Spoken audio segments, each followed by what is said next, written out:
আমি তখন ক্লাস 5-এ পড়ি। বাড়িতে খুব অশান্তি হচ্ছে। আমার ঠাকুমা ভীষণ রেগে রয়েছেন, আর মায়ের চোখে জল। মা কাঁদতে কাঁদতে বলছে, আপনি আমার মা বাবার ছবিটা এইভাবে ছুঁড়ে ফেলে দিলেন। ঠাকুমা কর্কশ স্বরে বললেন, কেন দেব না? এটা আমার বাড়ি। এই বাড়ির কোণের ধুলোগুলো আমার অনুমতি নিয়ে থাকে। সেখানে তুমি কাকে বলে নিজের মা বাবার ছবি রেখেছ? বরং এক কাজ করো, একেবারে ও বাড়ি চলে যাও। তাহলে মা বাবাকে চোখে হারাতে হবে না। মা সেদিন কোনো উত্তর দেয়নি। দু চোখ ভর্তি জল নিয়ে নিজের ঘরে চলে গিয়েছিলেন। আমি খুব অবাক হয়েছিলাম ঠাকুমার এই রকম জঘন্য ব্যবহারে। আমি অবশ্য তখন খুব ছোট ছিলাম, তাই এর মাঝে আমার কথা বলা উচিত হবে না বলে চুপ করে গিয়েছিলাম। আজ ঠিক 15 বছর আগের এই ঘটনাটি আমার চোখের সামনে ভেসে উঠল, আর আমার দু চোখ তখন জলে ভরা। আসলে আজ আমার বিয়ের 7 দিন হলো। মা বাবার থেকে অনেক দূরে চলে এসেছি। চাইলেও তাদের যখন তখন দেখতে পাবো না। তাই মা বাবার একসাথে বাঁধানো একটা ছবি এনেছি। ওই ছবিটা নিজের ঘরে রাখবো বলে, কিন্তু কিছুতেই সাহসে কুলোতে পারছি না। কারণ সেদিন ঠাকুমার ব্যবহারের ভয়টা মনের মধ্যে ভীষণভাবে দানা বেঁধে রয়েছে এখনো। আমার মনে হয় শ্বশুর বাড়িতে আর যাই হোক, নিজের মা বাবার ছবি রাখা যায় না। এটা ভেবে চোখের জল মুছলাম। আমার নাম মিঠি, মা বাবার একমাত্র মেয়ে। একটা বেসরকারি কনভেন্ট স্কুলে চাকরি করি। বিয়ে হয়েছে আজ 1 সপ্তাহ। স্বামী ব্যাংকে কর্মরত। সঙ্গে শ্বশুর শাশুড়ি, ছোট ননদ নিয়ে ভরা সংসার আমার। আমার শাশুড়ি মানুষটা ঠিক কেমন তা এই কদিনে পুরোপুরি বুঝে উঠতে পারিনি। তবে যে বেশ কঠোর তা কথাবার্তায় প্রকাশ পেত। যেমন একদিন আমি বেসিনে জলটা ছেড়ে দিয়ে কয়েকটি বাসন ধুচ্ছিলাম।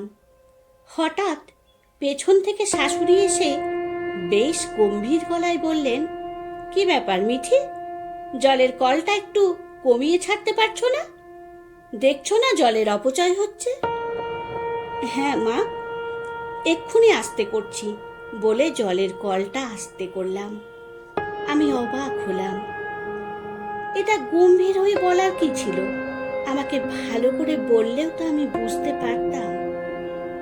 যাই হোক, বিশেষ কিছু পাত্তা না দিয়ে নিজের কাজটা করতে লাগলাম।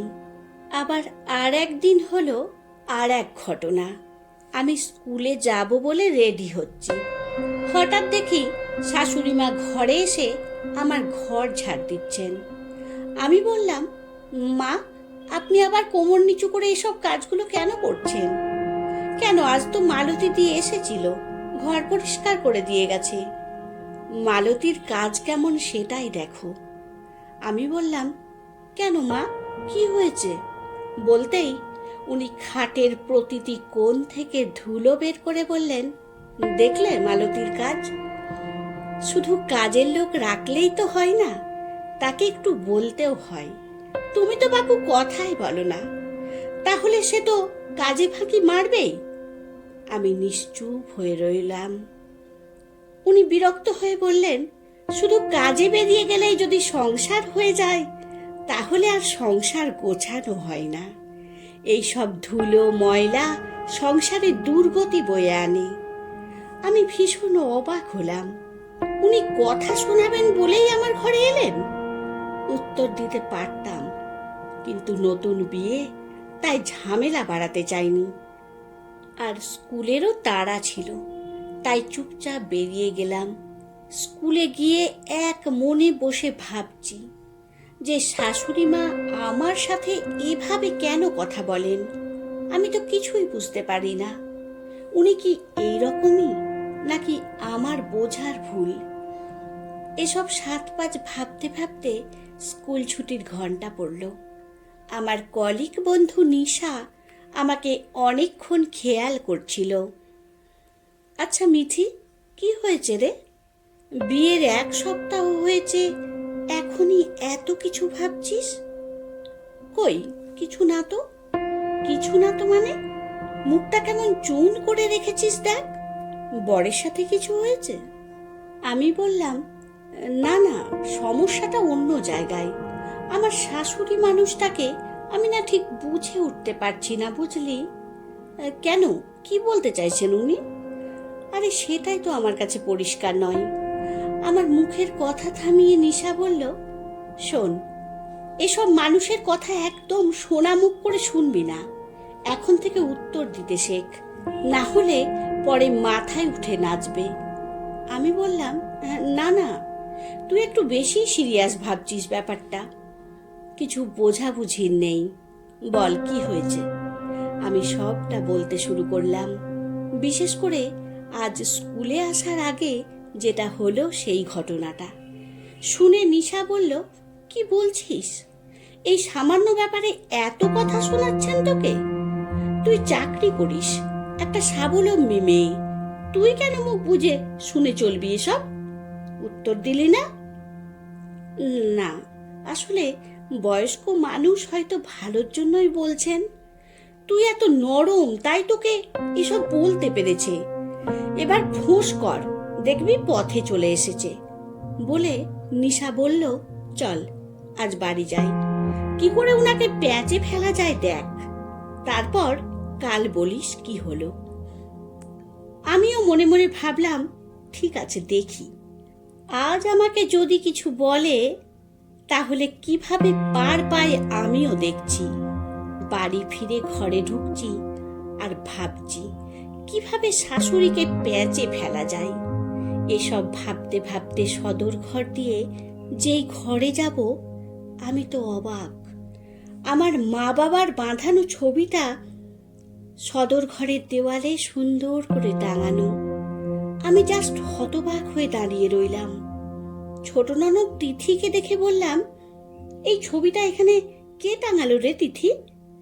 তিথি বলল, মা ওই তো তোমার ঘরে ধুলো পরিষ্কার করতে গিয়ে এই ছবিটা পেলো, দিয়ে বলল টাঙিয়ে রাখি। আমার চোখে জল ভরে এলো। কি করব বুঝে ওঠার আগে সব চোখের সামনে পরিষ্কার হলো। মাত্র 7 দিনে একজন মানুষকে আমি বড্ড বেশি জাজ করে ফেলেছি। কত মানুষকে আমরা সারা জীবনেও চিনতে পারি না, সেখানে আমি কি করে 7 দিনে একজনকে ভুল বুঝলাম। বুকের ভেতরটা মোচড় দিয়ে উঠল। হাত মুখ ধুয়ে শাশুড়ির ঘরে গিয়ে দেখলাম শাশুড়ি শুয়ে। আমি উনার পায়ে হাত দিয়ে বললাম, আমি তোমাকে চিনতে ভুল করেছি। কেন হঠাৎ এমন কথা বলছো মিঠি? তুমি তো আমার কোনো কথার অবাধ্য নও। কি হলো, এত অনুশোচনা কেন তোমার চোখে?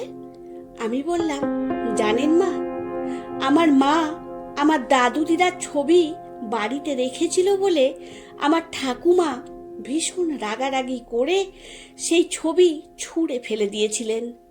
মা শুধুই সেদিন কেঁদেছিল, আর কিছুই বলতে পারেনি। আমি তো তখন ছোট ছিলাম, কিছুই বলতে পারিনি। কিন্তু এ বাড়ি আসার পর যখন ছবিটা টাঙাবো ভেবেছিলাম, তখন আপনার ব্যবহারের মধ্যে কিছুটা যেন আমার ঠাম্মার প্রতিচ্ছবি দেখতে পেয়েছিলাম, তাই আর টাঙানো হয়নি। আমায় ক্ষমা করে দিন মা, আমি অন্যায় করেছি। শাশুড়ি আমার মাথায় হাত বুলিয়ে বললেন, সবাই তো একরকম হয় না মা, তবে তোমার ভাবনা আসাটাও ভুল নয়। কিন্তু আমি মনে করি কাউকে ভালোবাসতে গেলে বা তার থেকে ভালোবাসা পেতে হলে আগে তার সবচেয়ে প্রিয় মানুষগুলোকে ভালোবাসতে হবে। এটা কিন্তু সত্যি কথা। কেউ মানুক বা না মানুক, তাই বলে মা বাবার ছবিটা খাটের কোণায় রাখবে? এটা ভারী অন্যায়। ওনারা তোমার ঈশ্বর। মা বাবার জন্য দরকার হলে ঝগড়া করবে, তা না হলে কিসের সন্তান তুমি? মুখ বুজে সহ্য আর কান্না করাটা কিন্তু বুদ্ধিমানের কাজ নয়। আমি জানি বিহান নরম মনের মানুষ, তাই অশান্তি না চেয়ে তোমার ঠাম্মার কথা হয়তো মেনে নিয়েছেন, কিন্তু কিছু অশান্তি ভালোর জন্যও হয়। আজ সত্যি তোমাকে মন খুলে মা বলে ডেকে যেতেই ইচ্ছে করছে। তুমি আমার ভালো মা, পাগলি একটা। দুপুরে খাওয়া দাওয়া করে আমার কর্তাকে ফোন করে বললাম, হ্যালো। হ্যাঁ মিঠি, বলো। আমাদের বিয়ের সময় তোলা আমার মা বাবা, তোমার মা বাবার যে ছবিটা আছে ওটা বাঁধাতে দিয়ে এসো তো, আমাদের ঘরে টাঙিয়ে রাখবো। কর্তা বললেন, যথা আজ্ঞা গিন্নি।